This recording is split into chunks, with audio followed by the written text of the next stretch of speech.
প্রিয় দর্শক, সাজ্জাদ কাদিরের প্রীতি নিন, শুভেচ্ছা নিন। এই মুহূর্তে আপনাদের সামনে কথা বলতে এসেছি সেনাপ্রধান জেনারেল ওয়াকারুজ্জামানের সাথে মির্জা ফখরুল ইসলাম আলমগীরের বৈঠককে নিয়ে। এই প্রসঙ্গটি নিয়ে এই মুহূর্তে কথা বলবো। একটি অসমর্থিত সূত্র বলছে যে গতকাল শুক্রবার রাতে কয়েক ঘন্টা যাবৎ বিএনপি মহাসচিব মির্জা ফখরুল ইসলাম আলমগীর সেনাপ্রধান জেনারেল ওয়াকারুজ্জামানের সাথে বৈঠক করেছেন। বৈঠকটা আসলে কি নিয়ে? সেনাপ্রধান রাজনৈতিক দলের সাথে বৈঠক করছেন, এমন বৈঠক হওয়ার হামেশাই হয়। জামাতের সাথে বলা যায় আরো বেশি বৈঠক হয়, যেগুলো প্রকাশিত হয় না। ক্যান্টনমেন্ট খানিকটা রাজনৈতিক সভা সমাবেশের একটা কেন্দ্রে পরিণত হয়েছে এই মুহূর্তে। আদৌ কি সেটা হওয়া উচিত কিনা সেই প্রশ্ন রয়েছে। হ্যাঁ, হওয়া উচিত যদি দেশের যে ক্রাইসিস, দেশের যে ক্রান্তিকাল, এই ক্রান্তিকালকে লক্ষ্য রেখে বাংলাদেশের সেনাপ্রধান যদি কোনো ইনিশিয়েটিভ নেন, সেক্ষেত্রে তিনি বৈঠক করতে পারেন। কিন্তু সত্যিকার অর্থে জেনারেল ওয়াকারুজ্জামান বাংলাদেশের পালস গুনতে পারছেন না, বাংলাদেশের জনগণের পালস গুনতে পারছেন না, যার দরুন ইউনূস সরকারকে সমর্থন দিচ্ছেন এবং বাংলাদেশের জনগণের একটা বিশাল অংশকে বাইরে রেখে সকল কর্মকাণ্ড আবর্তিত হচ্ছে বলেই মনে হয়। গতকাল মির্জা ফখরুল ইসলাম আলমগীর এবং তার সঙ্গে ছিলেন মেজর জেনারেল ফজলে এলাহি আকবর, যিনি বিএনপি চেয়ারপারসনের সামরিক উপদেষ্টা। এবং এই ফজলে এলাহি আকবর সেই ফজলে এলাহি আকবর যার একটি বক্তব্য ভাইরাল হয়েছে। আপনারা জানেন যে জেনারেল ওয়াকার 5 আগস্ট সময়কালের ওই 2-1 দিন আগে তার সাথে যোগাযোগ করেছিলেন এবং রাজনৈতিক দলগুলোর সাথে সমন্বয় করবার দায়িত্ব দিয়েছিলেন যে ফজলে এলাহি আকবরকে। এই ফজলে এলাহি আকবর বৈঠকে আলাপ সম্পর্কে যেটি ধারণা পাওয়া যায় যে বিএনপি তাদের মতো করে একটা সরকার বা সেনাবাহিনীও হয়তো এমনটা চাইছে যে ইউনূস সরকারের পরিবর্তে একটা তত্ত্বাবধায়ক সরকার।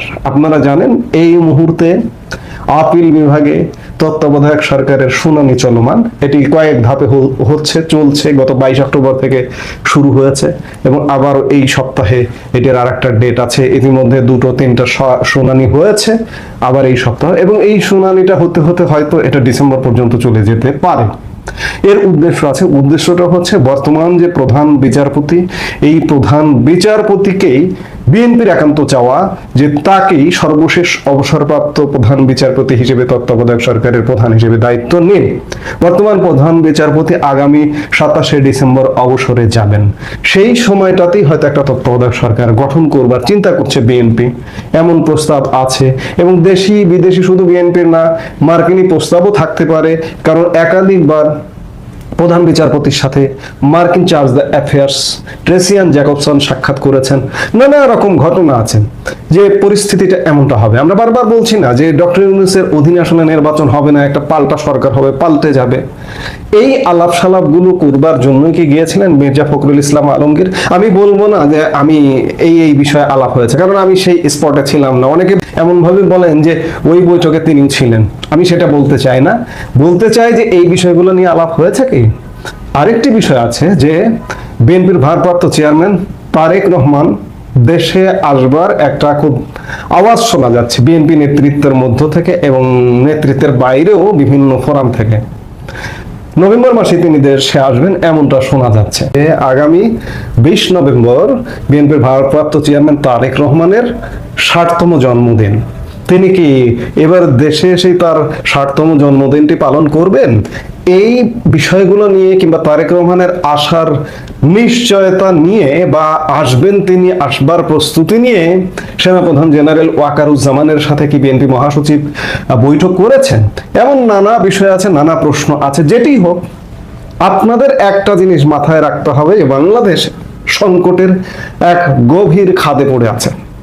এই সংকটটা যদি বলেন যে 2006 সালে বিএনপি জামাত জোট সরকার ক্ষমতার শেষে যখন তত্ত্বাবধায়ক সরকারের হাতে ক্ষমতা হস্তান্তর করা নিয়ে টালবাহানা করছিল, তাদের নিজেদের পছন্দের ব্যক্তিকে তত্ত্বাবধায়ক সরকার প্রধান উপদেষ্টা বানানোর চেষ্টা যখন ব্যর্থ হয়ে গেল, তখন পরবর্তীতে যখন তাদের প্রেসিডেন্টকেই তত্ত্বাবধায়ক সরকার প্রধান দুটি দায়িত্ব একসাথে পালন করছিলেন, সেই সময় যে সংকটগুলো আবির্ভূত হয়েছিল, খুব ডিপলি খেয়াল করুন যে এই মুহূর্তেও আমাদের বাংলাদেশের সেনাবাহিনী, বাংলাদেশের রাজনৈতিক দলগুলো সেই সংকটের মধ্যে ইতিমধ্যে ঢুকে গেছে।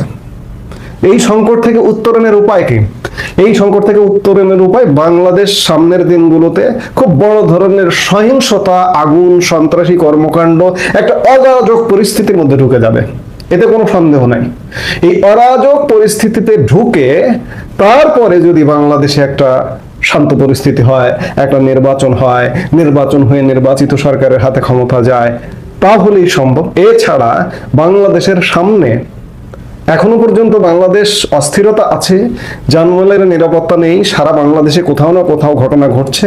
সামনের দিনগুলোতে সত্যিকার অর্থে এই নভেম্বর ডিসেম্বর মাসের দিকে আরো বড় বড় সহিংসতার ঘটনা ঘটবে, বাংলাদেশ আরো অস্থির হয়ে উঠবে। যে সেনাপ্রধান জেনারেল ওয়াকারুজ্জামানের কোনো পক্ষপাতিত্ব থাকতে পারে, শিশু এবং পাগল ছাড়া কেউ নিরপেক্ষ নয়, কিন্তু অন্ধ পক্ষপাতিত্ব হলে সেটি দেশের জন্য খারাপ হয়ে যায়, খারাপের দিকেই যাবে।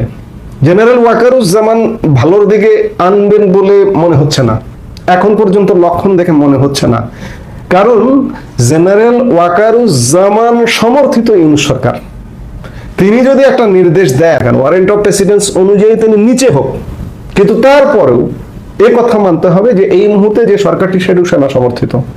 তিনি যদি বলেন সরকারকে যে এইভাবে করতে হবে, তাহলে সরকার সেটি পালন করতে বাধ্য, আনঅফিসিয়ালি বাধ্য, অফিসিয়ালি বাধ্য নয়। কিন্তু তিনি সেটি চাইছেন কিনা এখনো পর্যন্ত সেই লক্ষণ সুস্পষ্ট নয়। যেটি হোক, সেনাপ্রধান জেনারেল ওয়াকারুজ্জামানের সাথে একটা সাজানো সরকার গঠন, এবং আরেকটি বিষয় যে তারেক রহমান দেশে ফিরতে চাইছেন, এই ফিরবার ব্যাপারে নিশ্চিত করবার বা নিরাপত্তা নিশ্চিত করবার ব্যাপারেই হয়তো আলাপ করতে গেছেন, সেটি মনে হয়। এছাড়া এই মুহূর্তে আলাপের বৈঠকের আর কোনো কারণ দেখছি না। এখন সামনের দিনগুলোতে ঘটনাগুলো যখন ঘটতে থাকবে, তখন আমরা বুঝতে পারবো যে এই বৈঠকটা কি জন্য হলো। আমরা সে পর্যন্ত নিশ্চয়ই অপেক্ষা করব।